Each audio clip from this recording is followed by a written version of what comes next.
꽃향기만 남기고 갔단다.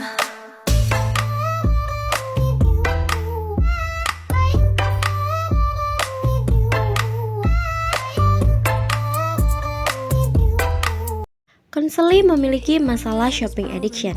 Konseli seorang siswa SMK yang kecanduan berbelanja. Konseli juga bingung dengan banyak barang di kamarnya. Barang yang dibeli menurutnya butuh namun hanya sesaat. Sekarang Konseli sudah memiliki tabungan yang mulai tipis. Kini Konseli mulai merasa sangat bingung. Kini Konseli ingin menghentikan perilaku suka berbelanja. Harapannya datang ke konselor untuk dapat menghilangkan perilaku suka berbelanja tersebut. Untuk mengatasi masalah konseli, konselor menggunakan pendekatan behavior karena berkaitan dengan ingin menghilangkan tingkah laku. Konselor menggunakan teknik aversi. Konselor mengarahkan konseli agar sadar mengetahui akibat dari tingkah lakunya, serta menimbulkan rasa bersalah pada diri konseli.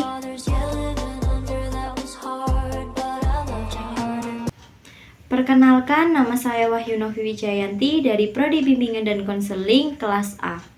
Saya akan melakukan proses konseling individual dengan konseli saya. Perkenalkan, nama saya Farah Delia Rismayanti, alamat Dusun Kalianyar, RT 5 RW 5. Saya pelajar kelas 12 SMK Negeri 1 Singasari. Bagaimana kabarnya Mbak sekarang? Alhamdulillah cukup tertekan. Oh, Mbak tertekan sekarang? Lumayan Bu. Oh iya, berarti kurang baik ya Mbak ya? Bisa dikatakan seperti itu. Iya. Mbak, tadi kesini naik apa Mbak? Saya berkendara sendiri Bu. Oh, deket ya Mbak Pilang sama Kalianyar ya? Alhamdulillahnya lumayan dekat karena masih satu desa. Oh iya sih ya Mbak ya. Oke, Mbak kesini ada yang bisa saya bantu? Saya mau minta saran, solusi juga. Ini kan saya ada masalahnya itu di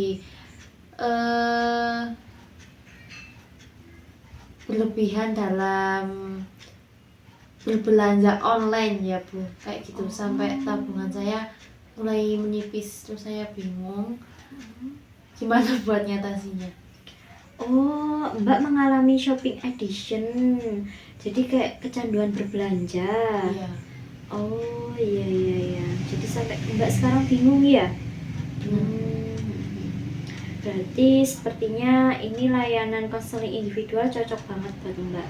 Sebelumnya apa pernah melakukan konseling individual? Kebetulan ini saya pertama kali. Oh iya, jadi saya jelaskan dulu ya Mbak ya. Jadi layanan konseling individual itu yaitu proses pemberian bantuan kepada konseli untuk memecahkan masalah, untuk mencari solusi secara bersama-sama.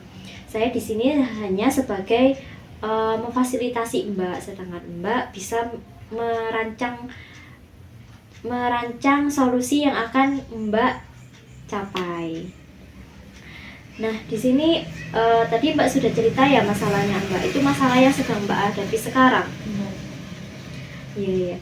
Nah, dalam proses konseling individual ini ada tata caranya dengan cara Mbak duduk aja senyamannya Mbak.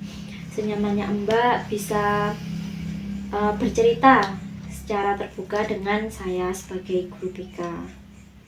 Nah, dalam konseling ini juga ada asas-asasnya Mbak yang harus kita sama-sama taati. Yang pertama yaitu asas kesukarelaan. Mbak datang ke sini tanpa paksaan kan? Tanpa paksaan, murni dari diri saya sendiri. Iya, jadi itu namanya kesukarelaan Mbak. Terus nanti dalam menyampaikan cerita, pendapat, ide, kita juga harus secara kesukarelaan tanpa paksaan, seperti itu. Yang kedua, asas kerahasiaan.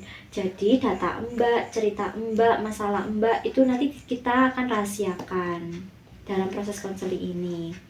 Yang ketiga, asas keterbukaan. Di asas keterbukaan ini Mbak dan saya itu saling terbuka, saling memberikan pendapat. Mbak juga bercerita masalah Mbak apa adanya, jujur, seperti itu. Yang keempat yaitu asas kegiatan. Kita saling berpartisipasi dalam kegiatan konseling ini, seperti menyampaikan pendapat, ide, saran, dan saling menghormati. Yang terakhir, asas kemandirian. Di sini saya hanya sebagai fasilitator untuk memfasilitasi Mbak menyusun rencana untuk mencapai pemecahan masalah secara mandiri, ya Mbak ya. Oke, siap. Apa sudah bisa dipahami? Siap, sudah bisa. Iya. Mbak sudah siap melakukan proses konseling? Siap. Iya, alhamdulillah. Sekarang saya bertanya dulu ya Mbak ya. Sudah mulai kapan Mbak kok suka berbelanja? Sebenarnya udah dari lama, tapi sadarnya tuh akhir-akhir ini sekitar 3 mingguan itu saya kok merasa tabungan saya ini mulai menipis. Terus saya sampai bingung harus akhirnya saya pinjam online di Shopee. Nah, sekarang saya udah bingung buat ngangsunya itu gimana. Saya nggak tahu lagi. Ya, berarti kondisinya Mbak sekarang itu lagi kebingungan ya Mbak ya? Oh iya. Lalu dorongan apa yang membuat Mbak suka berbelanja itu? Kadang tuh saya kalau ada waktu senggang, saya kan lihat-lihat HP, terus saya buka media sosial. Nah, di media sosial tuh kok banyak iklan-iklan. Saya tergiur lah intinya, kayak reviewnya juga bagus-bagus. Siapa yang nggak kepingin gitu, soalnya barangnya juga lucu-lucu. Gitu. Selama ini Mbak punya tabungan atau Mbak pakai uang siapa buat belanja? Sebelumnya saya emang ada tabungan, terus juga dari orang tua saya masih ngasih uang saku, jadi saya sisihkan buat saya tabungan. Jadi saya merasa tabungan saya tuh banyak banget, terus nggak kerasa saya buat beli ini terus menipis. Oh, kalau boleh tahu ya Mbak, barang apa aja sih Mbak yang Mbak beli itu? Kadang itu kayak jilbab, model-modelnya kan baru banyak, saya kepingin padahal masih ada yang lama dan masih bisa dipakai. Terus kayak make up padahal saya sehari-hari nggak pakai, tapi buat acara-acara tentu saja. Terus tapi kok kepingin gitu loh. Oh, berarti banyak barang-barang ya Mbak ya? Lumayan. Terus kan Mbak tadi melakukan suka berbelanja ya. Untuk mengendalikan perilakunya Mbak itu gimana caranya Mbak? Jadi ini kayak mengurangi saya main HP gitu. Buat cara mengendalikan perilakunya Mbak suka berbelanja itu loh, gimana cara mengendalikan supaya stop, sabar, saya jangan berbelanja seperti itu. Pernah Mbak merasakan buat mengendalikan perilakunya Mbak sendiri itu? Biasanya saya menghindari main HP kayaknya Bu ya. Oh, berarti Mbak lebih nggak main HP dulu gitu ah? Iya. Oh iya. Terus kalau Mbak berbelanja terus itu loh Mbak, apa akibatnya kira-kira? Ini tabungan pengeluaran saya itu terus menerus, terus tabungan saya menipis, barang-barang di kamar saya yang saya beli dari Shopee itu jadi banyak Bu. Oh, berarti banyak barang-barang ya Mbak di kamarnya Mbak. Apa yang Mbak rasakan kalau banyak barang itu Mbak? Kayak gemes aja, kayak lihatnya di situ ada, di sini ada, terus kadang saking banyaknya itu saya sampai lupa naruh, jadi kayak berserakan. Kalau lihatnya suasana di luar rumah itu udah kacau, terus saya pulang lihat kamar saya berantakan, tambah kacau. Oh, berarti waktu Mbak beli barang, Mbak itu suka, tapi setelah Mbak beli, Mbak tambah kebingungan karena banyak barang, seperti itu? Oh iya, berarti awalnya suka tapi lama-lama kebingungan ya Mbak ya, karena banyak barang. Oh iya. Apakah orang tua Mbak tahu kalau Mbak itu suka berbelanja? Kadang tahu, terus kayak udah dibilangin emang ini butuh banget. Terus saya bilang butuh kok, ini buat ini. Terus ya udah, kadang dimarahi, terus kadang dibiarin aja, soalnya kan emang pakai uang saya sendiri gitu. Oh, padahal barang itu jarang Mbak gunakan ya? Tapi Mbak tetap beli saja. karena tergiur. Oh, iya iya iya.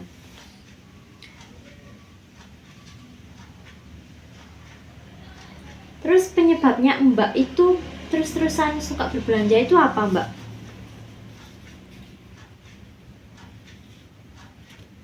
Ya itu karena saya sering main, kalau waktu senggang saya sering main HP, jadinya kayak ada iklan-iklan, terus saya gitu itu kalau ada iklan saya pencet, saya lihat reviewnya, terus tergiur juga akhirnya. Berarti karena banyak iklan ya Mbak ya di HP-nya Mbak. Iya iya iya. Jadi saya bisa memahami apa kondisi Mbak sekarang, apa yang sudah Mbak ceritakan sekarang. Jadi saya ambil kesimpulan ya Mbak ya.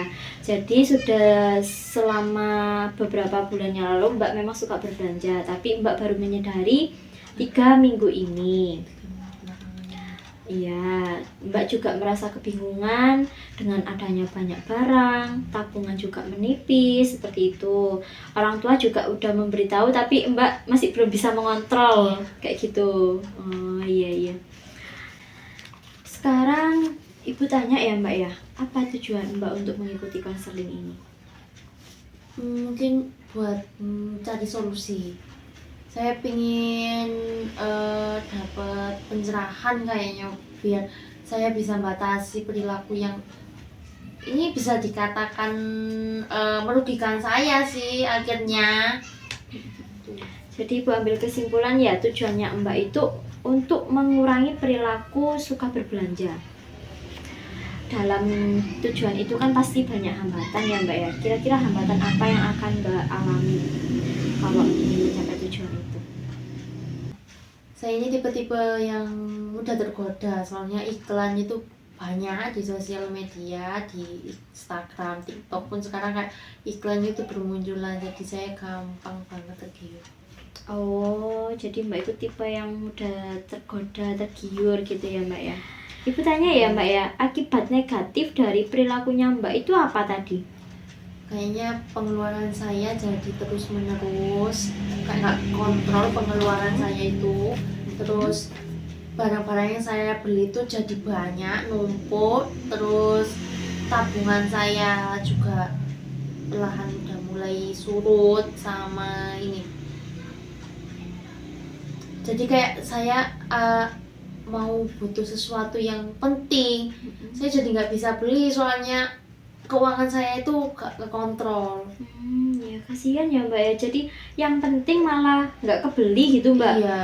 Oh, berarti lebih banyak barang yang nggak penting ya Mbak Iya. sebenarnya ya. Oh iya, iya. Berarti sebenarnya Mbak itu sudah menyadari barang apa saja yang seharusnya Mbak beli. Iya.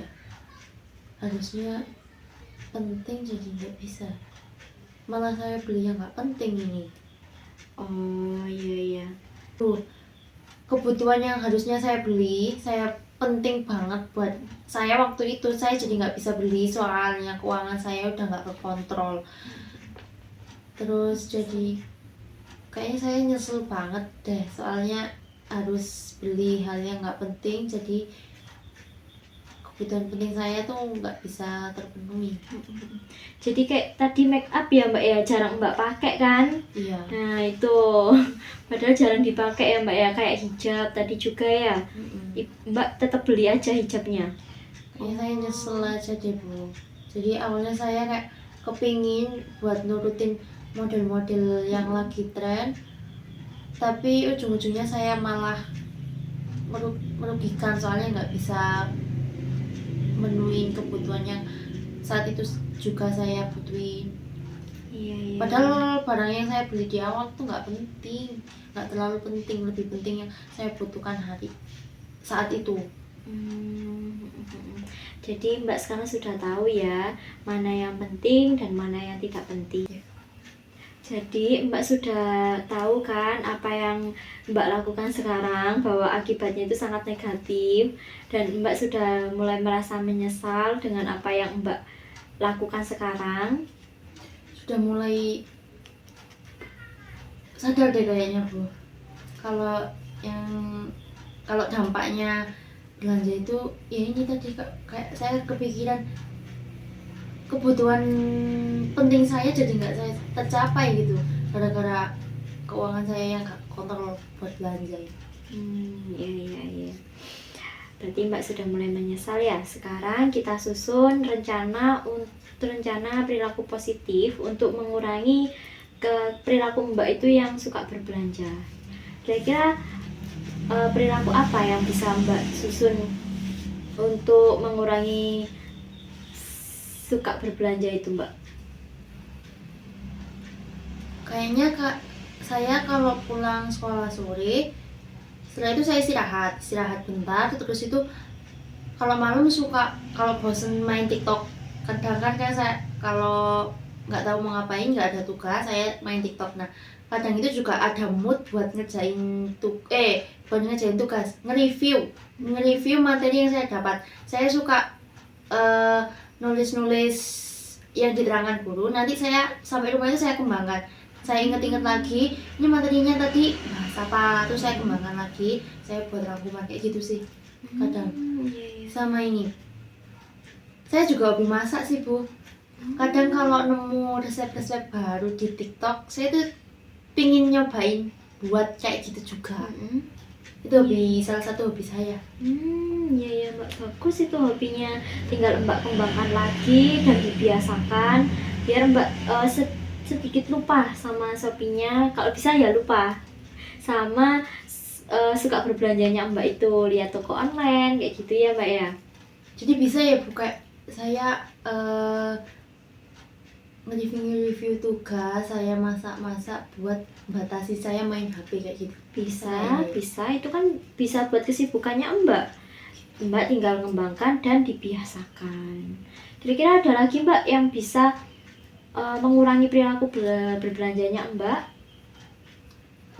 Kalau yang saya tahu dari teman saya kayaknya bisa di setting deh Bu, di pengaturan sosial media dibatasi kayaknya biar enggak muncul lagi. Itu bisa saya coba. Nah, itu bisa dicoba Mbak, tinggal lihat settingannya gimana, Mbak tinggal tiru ya. Oh iya Mbak bisa menerapkan? Bisa cukup mudah kayaknya. Iya. Coba. Berarti Mbak sudah yakin bisa menerapkan apa rencana yang sudah Mbak susun tadi? Bisa. Kira-kira dari ketiga rencana itu apa yang ingin Mbak lakukan dulu? Yang mana yang harus Mbak lakukan dulu? Kayaknya yang terpenting, paling penting itu nge-review tugas. Iya. Apalagi kalau saya udah banyak tugas, kayaknya saya bakal jarang buka HP deh Bu. Kalau udah banyak tugas. Berarti yang pertama Mbak mau coba review tugas dulu. Dibiasakan ya Mbak ya. Terus yang kedua, kalau ada waktu libur, waktu senggang, kayaknya saya mau coba resep-resep baru yang ada di sosial media deh buat nyoba di rumah. Ya itu hobinya Mbak ya, suka memasak. Lalu yang ketiga? Yang ketiga kalau paling udah mepet banget, udah suntuk buat ngapa-ngapain, terus akhirnya saya buka HP, saya buka sosial media, kayaknya saya mau batasi itu deh. Coba batasi iklan yang muncul. Nanti coba saya setting. Berarti Mbak sekarang sudah tahu kan ya langkah-langkah apa yang harus Mbak lakukan, mana yang harus Mbak dahulukan, seperti itu sudah paham? Paham Bu. Nah, sepertinya tujuan konselingnya Mbak sekarang udah mau tercapai ya. Sekarang Mbak tinggal menerapkan apa rencana-rencana yang sudah Mbak buat. Apa ada yang bisa Ibu bantu lagi? Kayaknya saya mau mencoba ini tadi ya, cara-caranya dulu. Tapi terima kasih udah bisa bantu saya, ngasih pencerahan saya juga. Iya, sama-sama Mbak. Sekarang apa yang Mbak rasakan? Masih ada kebingungan? Ini kayaknya udah lega Bu, soalnya saya udah tahu cara biar langkah-langkah biar mengatasi kecanduan shopping. Baik Mbak. Mbak bisa melaksanakan sesuai yang Mbak rencanakan tadi, sesuai tahap-tahapan yang apa yang harus dilaksanakan dulu ya Mbak ya. Ibu akhiri dulu proses konseling seperti hari ini karena Mbak sudah merasa lega ya hari ini, sudah menemukan solusi. Jadi dapat Ibu ambil kesimpulan bahwa awalnya tadi Mbak itu kebingungan karena Mbak memiliki perilaku suka berbelanja. Sekarang Mbak sudah mengetahui tujuan juga rencana untuk mencapai tujuan itu. Sekarang Mbak tinggal menerapkan saja. Mbak bisa menerapkan? Bisa. Ya, alhamdulillah. Saya mohon maaf ya Mbak ya kalau dalam proses konseling ini ada salah kata dari Ibu, saya mohon maaf. Terima kasih sudah dibantu buat mencari solusi. Iya, sama-sama. Terima kasih Bu. Iya, sama-sama. Dapat disimpulkan bahwa perilaku manusia dapat diatur oleh manusia itu sendiri. Pendekatan behavior cocok untuk mengubah perilaku, disandingkan dengan teknik aversi yang dapat membuat konseli sadar dari perilaku yang dilakukannya. Kini konseli sudah merasa menyesal dengan perilakunya, dan konseli sudah melakukan komitmen agar bisa melakukan perilaku positif sesuai perencanaan pada proses konseling. Setelah melakukan proses konseling, konseli sudah merasa lega karena sudah menemukan solusi dari masalahnya.